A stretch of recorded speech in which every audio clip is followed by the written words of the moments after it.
From the 1011 Now streaming studio in Lincoln, Nebraska, this is the REPORT Husker Show, sponsored by Fat Dog's Convenience Store. Hi, everyone. Bill Rentschler alongside Chase Matteson in the 1011 Now streaming studio for another edition of the REPORT Husker Show. Chase, it is finally game week, not only for football, but for volleyball. And actually, the volleyball team plays tonight in just a couple hours in Kentucky against Kentucky.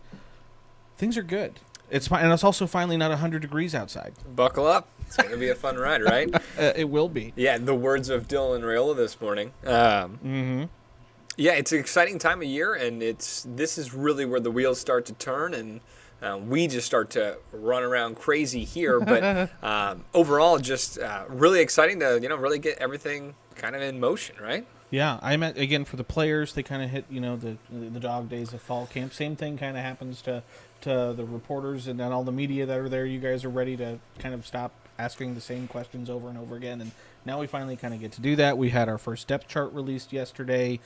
We had single digits last week. We had black shirts today. Ton of stuff happening yesterday with Rhule, today with coordinators, and hearing from Dylan Rhule for the first time since being named starter. Yeah, it was really nonchalant how the Huskers last week announced that he was the starter, but it was also kind of nonchalant how Rhule told Rhule. It was just walking off the field, the two of them, and said, hey, congrats, you're QB1. And he said the first thing he did, obviously, was call his parents because, they've really built him to the player he is, the person he is, and just really a remarkable young man. And the details, right? He earned the job, and to hear him kind of speak about that today, he has a lot of respect for the other quarterbacks in the room. And overall, it's this new era of Husker football. We don't know; it's uncharted territory we're entering. But to have him as the QB1, it's a pretty good leader. And the quote from Thomas Fanoni was the magic in the minutia. And minutia means details, and it's shown that Rhule has put in extra effort yesterday. Matt Rhule saying he came in at 6 a.m. Someone's blaring music. It's Rhule on the bike, getting cardio in. So there's a lot of good things in motion, and it really we have to wait and see. There's a lot of question marks for how they're going to play, but it's great to finally have kind of a rigid outline of what this team's going to look like. Yeah, and Rhule even went through because he was asked what have you been working on. Rhule talked about maybe some footwork issue, and he kind of even broke it down. Spring was learning the playbook. Summer was kind of getting his body ready, and then now it's been working on the footwork and the real sort of competition with Heinrich Harburg and Daniel Kalin and Jalen Gramstad over the last couple of weeks. Well, and he's a very dynamic player, and some people could comment his game very Mahomes-esque, very gung-ho, gunslinger type of player. And with that comes, mistakes, comes overthrown balls, and I think just the talking about his footwork, I think he was a very just uncharacteristic quarterback, and maybe at times they wanted to tweak things that would be like stepping up in the pocket and hitting a deep dig on third down, or running a mesh concept and being able to roll out with ease, and that also just plays with your running back next to you as well. And I think in high school he did a lot of let's just make magic happen, and he's incredible at that. Good enough to do it, yeah. But, now that you have coaches that have seen a lot of football, they can kind of refine and tweak things. And he talked about that. And he also talked about watching 60 different clips of Tom Brady throws and pinpoint accuracy. So there's a lot of expectation. You come in with a big recruit. It's like, wow, he's going to be amazing right away. Everyone can improve, right? There's tweaking to do for anything. And he talked about that. So that's good to see.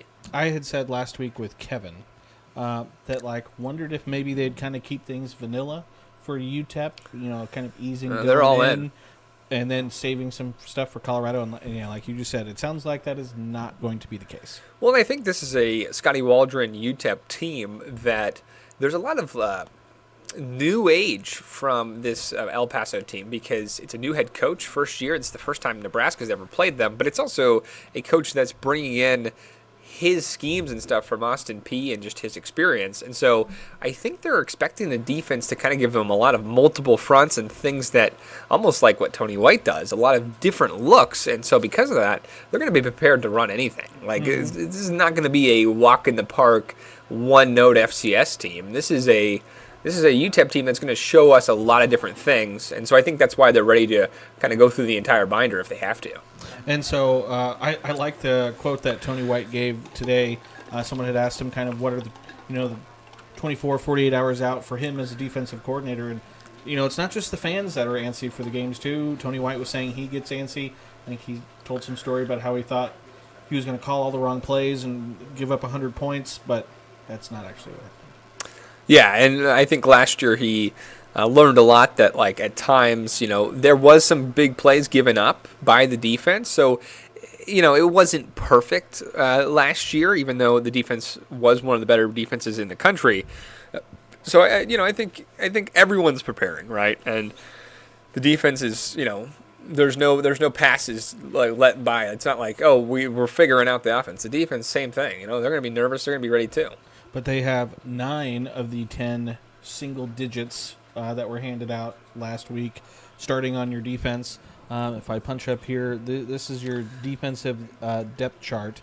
Again, Ty Robinson, Nash, Jamari, John Bullock, Tommy Hill, Isaac Gifford, Malcolm Hartzog, Deshaun Singleton, Marquise Buford, all wearing single digits. And then you have those couple linebackers, MJ Sherman, Mekhi Bear, that don't necessarily have the single digits, but those are experienced players in the middle of the defense. Yeah, last week when we found out the single digits, it kind of told us a lot like, this is basically the starters. Mm-hmm. And, yeah, looking at that, the holes were the linebacker spots, which filled by MJ Sherman, a guy who's played a lot of football, transferred from Georgia, originally from Baltimore, Maryland.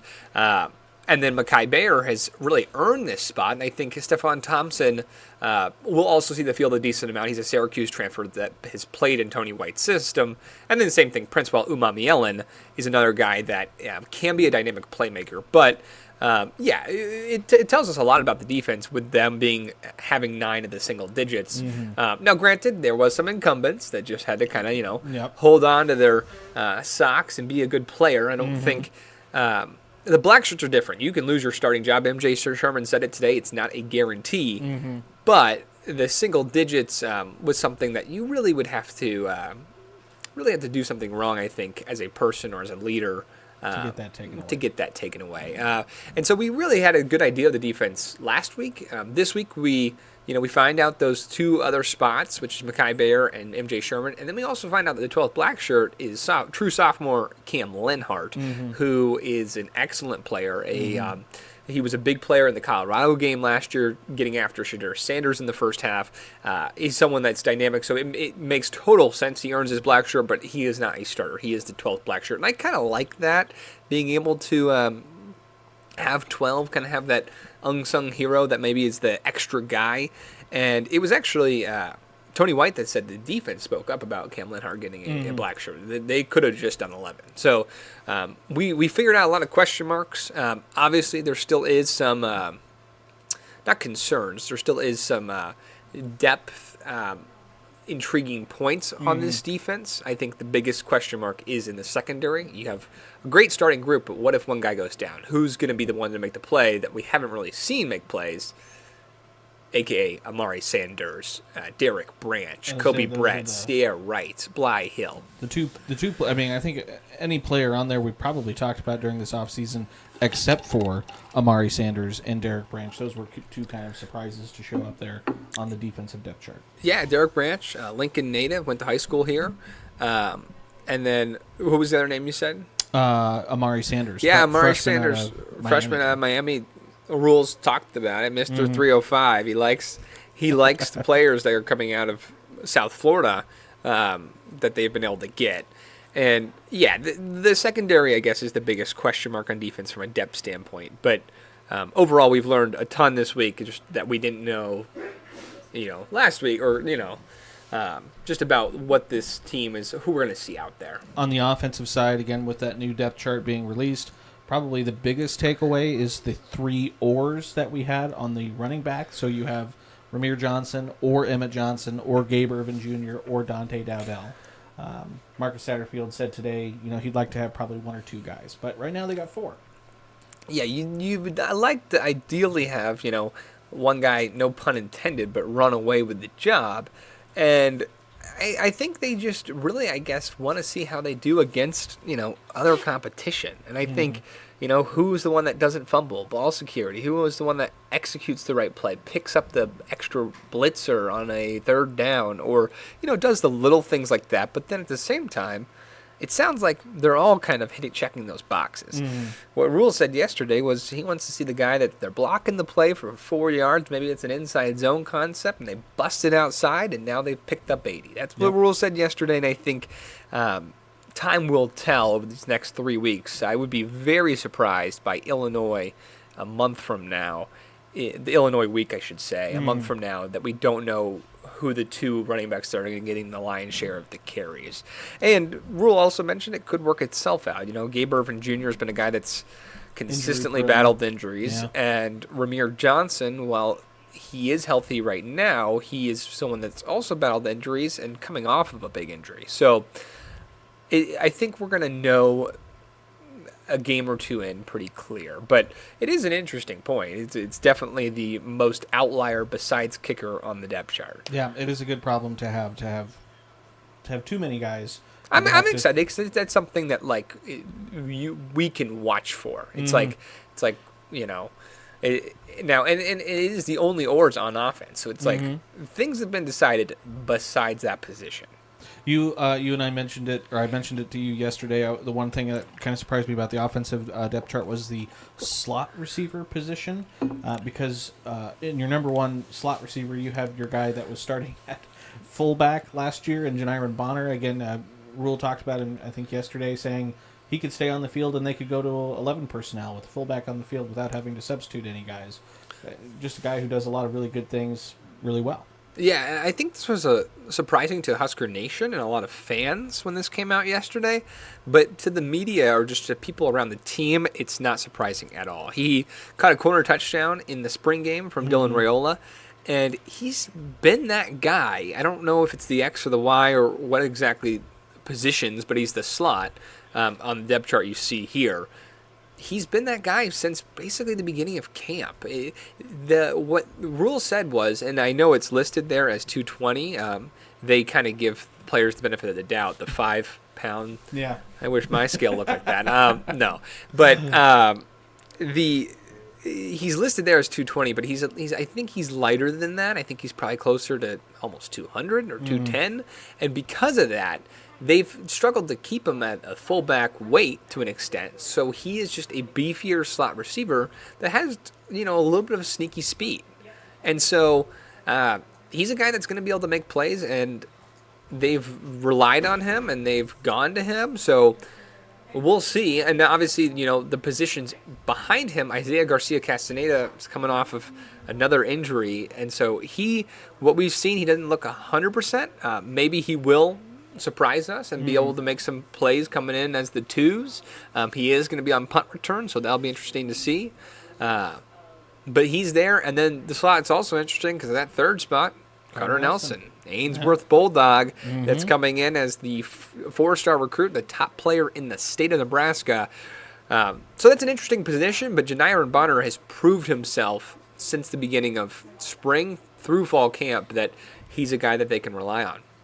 And then last thing I want to mention just on the depth chart, again, and that's something we've been watching since the beginning of camp, and we found out that Tristan Alvano, returning starter from last year, originally wasn't on the 120 for fall camp, then it was put back on, but battling a groin injury. And it sounds like that job is still kind of up in the air with John Hole, a Lincoln native. So not sure who's necessarily going to get the first crack at a field goal attempt. It's going to be one or the other. I think we'll know Thursday. I'd be surprised if Rhule doesn't have a decision by then. And I'm kind of leaning that it'll be John Hole, the Lincoln Southwest grad. The big question mark about him is that he's not really kicked in a collegiate game or in front of 90,000 people. He only kicked a few field goals in high school. He was pretty successful in extra points.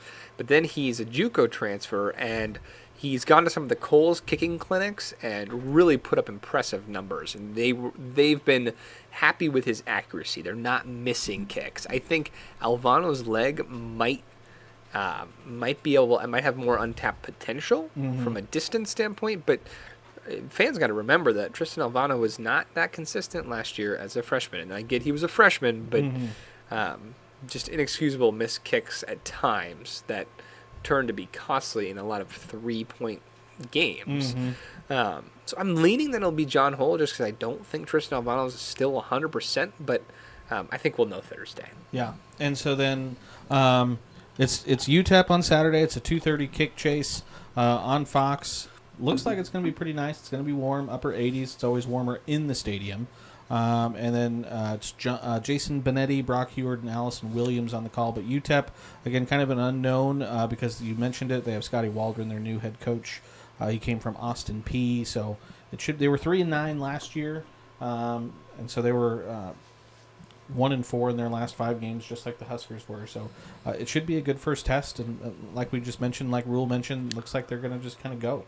They're going to play how they want to play. They're not going to really hold anything back, and we should get a pretty good first look at what this team is going to look like. Yeah, fans are buying in. We're along for the ride, and it's going to be a fun time. I think there's definitely going to be growing pains. I don't think everything will be perfect, but I think this team's going to be pretty good on Saturday against the UTEP team that, just like Dylan Rolla, they're still figuring things out. It's.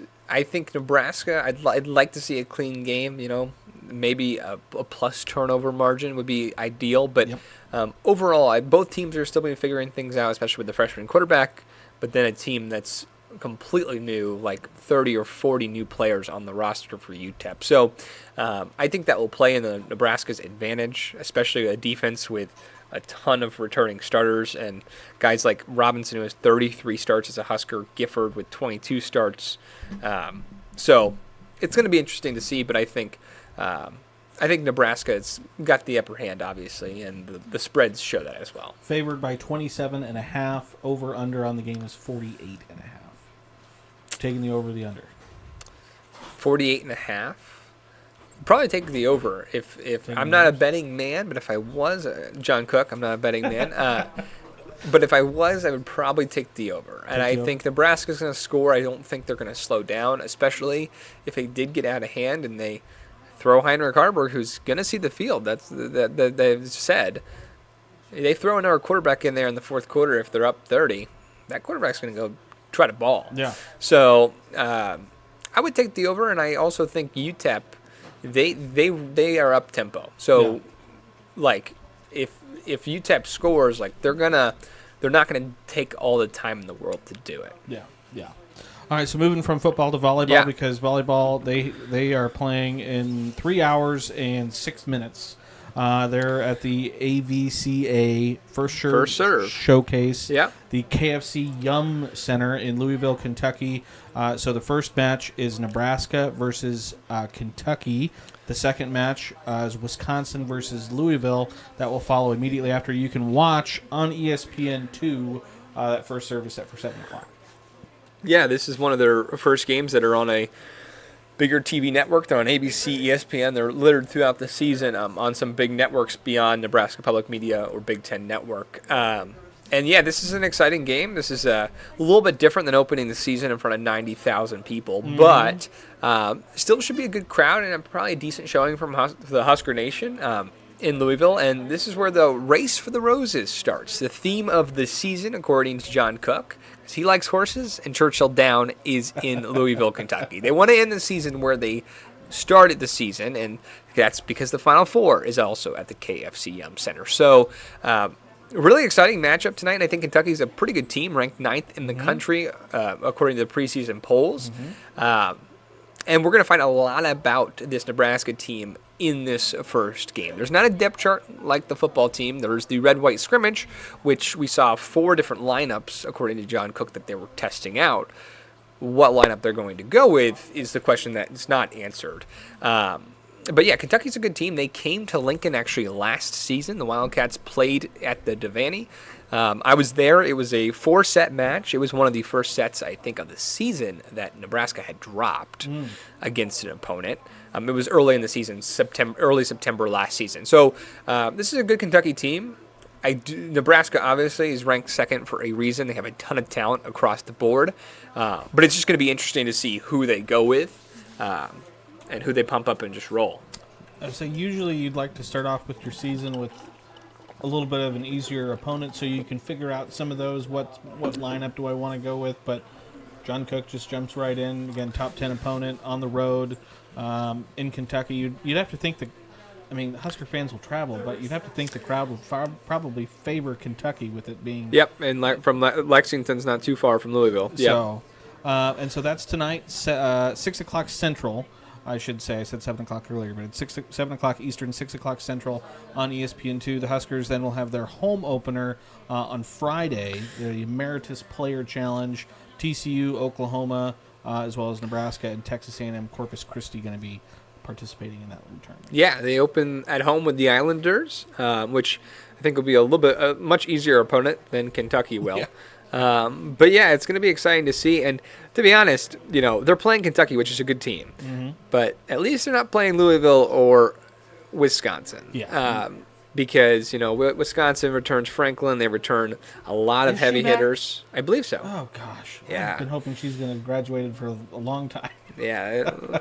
But, yeah, it's going to be we're really going to find a lot about Nebraska tonight. And people remember last season, they started the season 29-0 or 30-0. No, maybe 28-0 before they lost in Matteson to the Badgers. So trying to get the season off on the right foot, but it is a big matchup. And John Cook talked about it. It's forward growing the game, and that's what tonight's all about, to get in some premier volleyball matches ahead of the football season to really get some eyeballs and fans watching. But yeah, it should be exciting. It's good. We're going to find out, who they go to for outside hitter, who their middle blocker is, which Andy Jackson looked really good. Looked incredible in the red-white scrimmage, so I'm expecting to see her out there. Obviously, we're going to see Lexi Rodriguez and Merritt Beeson. Merritt Beeson playing opposite. Who's going to be outside hitter? How they're going to work in Lainey Choboy. But yeah, so a lot of questions answered tonight, and it should be a good battle for the Huskers. Did you catch the documentary that dropped on Sunday? I did. I actually watched it early because we talked to the directors, which you can find interviews on 1011now.com from the coverage we did there.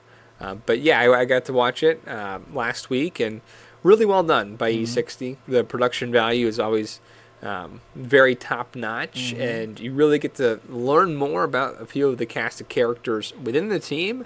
And it was fun to relive the season and really see the ins and outs of the program. I was kind of hoping we'd see maybe a little bit more of John Cook's horse, but next E60 documentary. I think that came a little bit too late in post-production. Horse 415 or Rev, as the fans picked.